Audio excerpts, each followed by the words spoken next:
Indonesia. Allahu Akbar. Ternyata apa yang dilakukan oleh Al-Ghazali dan Syekh Abdul Qadir Jailani ini sudah dipraktekkan oleh umat Islam di Indonesia.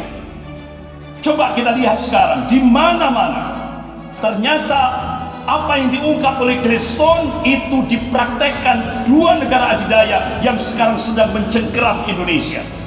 Cina untuk menghancurkan generasi Indonesia, dropping 600 ton narkoba. Dan itu bisa kita lihat sekarang ini, pengguna narkoba di Indonesia sudah sampai tingkat SD. Bahkan anak-anak TK dijejali narkoba jenis permen. Bahkan barusan saja ditemukan narkoba jenis perangko. Itu kalau ditempelkan di lidahnya dia akan muncul halusinasi. Dan banyak korban berjatuhan di Indonesia. Kakak membunuh adiknya dengan pisau dapur. Karena apa? Halusinasi. Ini yang terjadi. Sementara Amerika untuk merusak generasi Indonesia, Amerika membuka lebar-lebar pornografi. Bagaimana hasil riset di Indonesia? Lembaga-lembaga riset mengungkap, ternyata sekarang bahkan kebijakan yang muncul sekarang ini, pornografi itu dibuka lebar-lebar sampai tingkat desa. Sehingga akhirnya sekarang di Indonesia anak SD memperkosa anak TK. Bahkan lembaga-lembaga riset mengungkap apa? Sekarang penyimpangan seksual di tingkat SMP dan SMA itu rata-rata sudah 60%. Ini tantangan bagi kita. Tapi insya Allah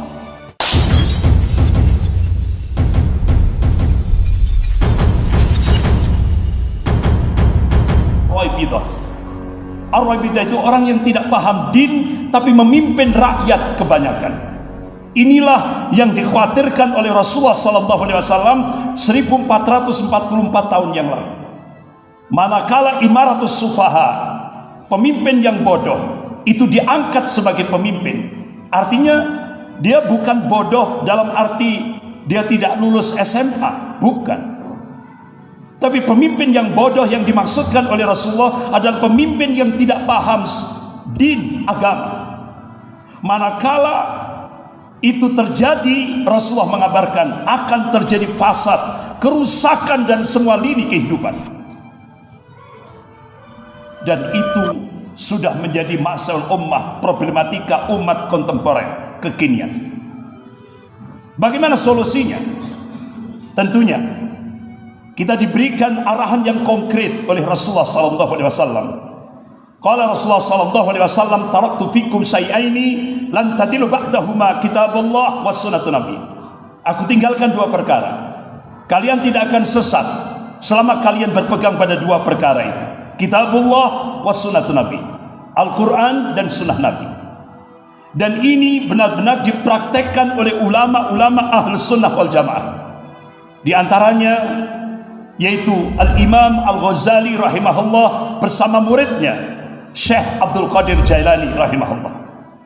Ini ditulis dijadikan sebagai disertasi doktor oleh Syekh Abdul Majid Irsyad Al-Kilani. Beliau ada seorang ulama di Yordan, bila di Syam. Ayahnya mujahid di Palestina, ibunya mujahidah di Palestina. S1-nya dia menulis sebuah skripsi dengan judul Nas'at Al-Qadiriyah, pertumbuhan madrasah Syekh Abdul Qadir Jailani rahimahullah. Karena beliau adalah keturunan Syekh Abdul Qadir Jailani rahimahullah. Kemudian dia lanjutkan program S2, program masternya. Judulnya Falsafah Tarbiyatul Islamiyah, filsafat pendidikan Islam. Jadi benar-benar beliau mendapatkan penghargaan ketika menulis karya ilmiah tingkat dunia, yaitu tentang falsafah Tarbiyatul Islamiyah. Bahkan beliau mendapatkan penghargaan dari Al-Farabi International Award tahun 2008, mengalahkan 128 penulis karya ilmiah tingkat dunia. Beliau mendapatkan nominasi nomor pertama. mendapatkan penghargaan dari Al-Farabi International Award 2008, dan kitab yang ditulis oleh beliau mendapatkan rekomendasi dari Universitas Islam Madinah Al-Munawwarah. Jadi ternyata disertasi doktor yang ditulis oleh beliau ini, Masya Allah, diungkap bagaimana dengan landasan filosofis historis, sehingga benar-benar lengkap, menyeluruh apa yang ditulis oleh beliau. Bagaimana strategi kiat merubah masyarakat yang rusak pada masa Imam Al-Ghazali dan pada masa muridnya, yaitu Syekh Abdul Qadir Al-Jailani. Benar-benar terpuruk. Kondisi umat Islam benar-benar terpuruk betul. Sementara kondisi pemerintahan pada masa Imam Al-Ghazali rahimahullah dan muridnya Syekh Abdul Qadir Jailani rahimahullah benar-benar luar hulu berlebihan terhadap dunia, benar-benar berlebihan terhadap dunia, sehingga dalam kondisi lemah seperti itu akhirnya kondisi masyarakat kondisi sudah tercapek-capek seperti itu diserang oleh pasukan salib, sehingga akhirnya hancur lebur masyarakat pada saat itu.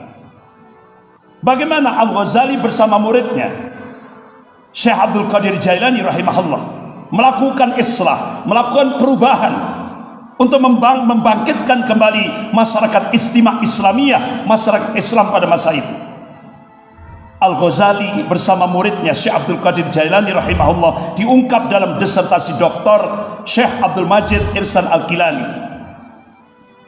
Yang pertama, beliau ambil pijakan yaitu surah Ar-Ra'd ayat 11. Ini dijadikan pijakan oleh Al-Ghazali bersama muridnya Syekh Abdul Qadir Jailani rahimahullah. A'udzu billahi minasyaitonir rajim. Innallaha la yughayyiru ma biqaumin hatta yughayyiru ma bi anfusihim. Sesungguhnya Allah tidak akan merubah kondisi satu kaum hingga kaum itu merubah apa yang ada pada dirinya sendiri. Ini quantum change, kuantum perubahan yang diberikan oleh Allah. Allah tidak akan melakukan perubahan kalau kaum itu tidak merubah apa yang ada pada dirinya sendiri. Ini yang dijadikan pijakan oleh Al-Ghazali bersama muridnya Syekh Abdul Qadir Jailani. Kemudian pijakan yang kedua itu hadis Rasulullah sallallahu alaihi wasallam. Qala Rasulullah sallallahu alaihi wasallam, "Fa inna fil jasadi mudghah, idza saluhat saluhat jasadu kulluh, wa idza fasadat jasadu kulluh, ala wahyal qalb." Rawahu Muslim. Ingatlah, setiap jasad manusia, setiap tubuh manusia itu ada segumpal darah. Kalau segumpal darah itu baik, baiklah semuanya. Kalau segumpal darah itu jelek, jeleklah semuanya. Ala wahyal qalb. Ketahuilah, yang dimaksud segumpal darah itu adalah qalbu. Ini yang dijadikan pijakan Al-Ghazali bersama muridnya Syekh Abdul Qadir Jailani rahimahullah untuk melakukan islah, perubahan di tengah-tengah umat yang sudah terpuruk, hancur lebur. Kenapa kok kolbu? Karena di dalam kolbu itu ada al-quwah, ada kekuatan, kuatul fikrah dan kuatul hamasah, kekuatan pemikiran dan kekuatan kemauan atau semangat. Dari sinilah akhirnya Al-Ghazali bersama muridnya Syekh Abdul Qadir Jailani membangun madrasah Al-Quran. Jadi umat ditazkiyah, dibersihkan kolbunya dengan Al-Quranul Karim dan Sunnah. Ini yang dilakukan oleh Al-Ghazali dan muridnya Syekh Abdul Qadir Jailani rahimahullah. Akhirnya dalam waktu 50 tahun lahirlah generasi Rabbani. Siapa dia? Salahuddin Al-Ayyubi rahimahullah. Ini adalah kader Imam Al-Ghazali bersama muridnya Syekh Abdul Qadir Jailani rahimahullah. Selama ini kita belum tahu apa karya dua ulama besar ini, Al-Ghazali bersama muridnya Syekh Abdul Qadir Jailani. Karena yang kita pahami, info yang masuk ke Indonesia, dia hanya tokoh sufi. Tapi apa karyanya? Ini yang belum dari sinilah disertasi doktor. Kitab yang ditulis ini mendapatkan rekomendasi dari ulama-ulama dari Universitas Islam Madinah Al-Munawwarah. Jadi benar-benar luar biasa, melahirkan generasi Salahuddin Al-Ayyubi rahimahullah. Akhirnya Salahuddin Al-Ayyubi berhasil menghancurkan pasukan salib dan berhasil merebut kembali kiblat pertama kali kaum muslimin, yaitu Al-Quds, Masjidil Aqsa, dari cengkraman Al-Yahud wa Nasara, dari cengkraman pasukan salib. Kolaborasi antara Yahudi dan Nasrani selama 88 tahun dicengkram betul. Dan alhamdulillah setelah 88 tahun Al-Ghazali dan Syekh Abdul Qadir Jailani melahirkan generasi Rabbani, generasi yang semua aktivitasnya, pola pikirnya rujuk ilal Quran was sunnah, kembali kepada Al-Quran dan As-Sunnah. Akhirnya berhasillah kiblat pertama kali kaum muslimin, yaitu Masjidil Aqsa, kembali direbut oleh kaum muslimin. Nah sekarang bagaimana Indonesia? Allahu Akbar. Ternyata apa yang dilakukan oleh Al-Ghazali dan Syekh Abdul Qadir Jailani ini sudah dipraktekkan oleh umat Islam di Indonesia. Coba kita lihat sekarang, di mana-mana muncul pesantren tahfidzul Quran, geria Quran, rumah Quran, kampung Quran. Masya Allah. Dan ini kita optimis, insya Allah Indonesia ke depan akan berubah.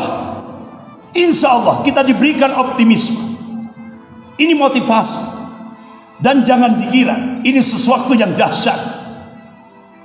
Makanya kenapa Gladstone, Perdana Menteri Inggris, ketika di depan parlemen Inggris, dia sampaikan, kita tidak akan mampu menguasai dunia Islam selama Al-Quran itu masih nancap di dada-dada generasi muda Islam.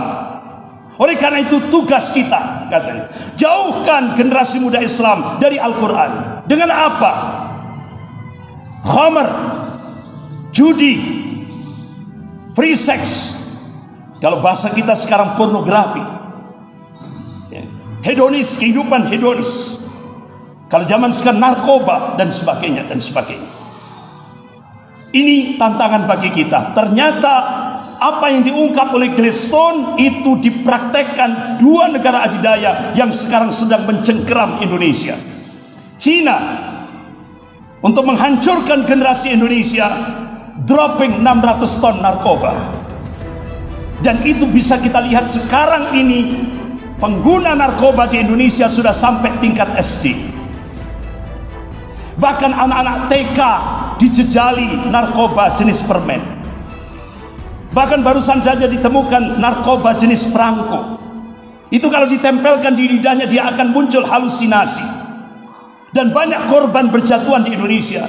Kakak membunuh adiknya dengan pisau dapur. Karena apa? Halusinasi. Ini yang terjadi. Sementara Amerika untuk merusak generasi Indonesia, Amerika membuka lebar-lebar pornografi.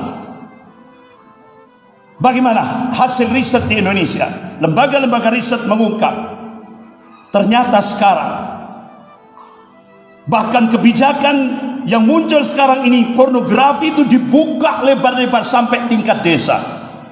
Sehingga akhirnya sekarang di Indonesia anak SD memperkosa anak TK. Bahkan lembaga-lembaga riset mengungkap apa? Sekarang penyimpangan seksual di tingkat SMP dan SMA itu rata-rata sudah 60%. Ini tantangan bagi kita.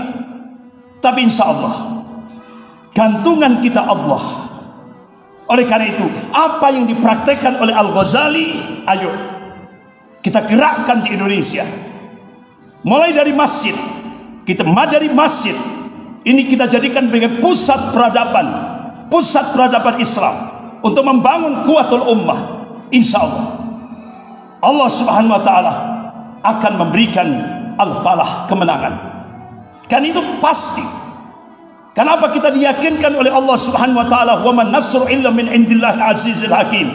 Kemenangan itu datangnya dari Allah yang maha perkasa lagi maha bijaksana.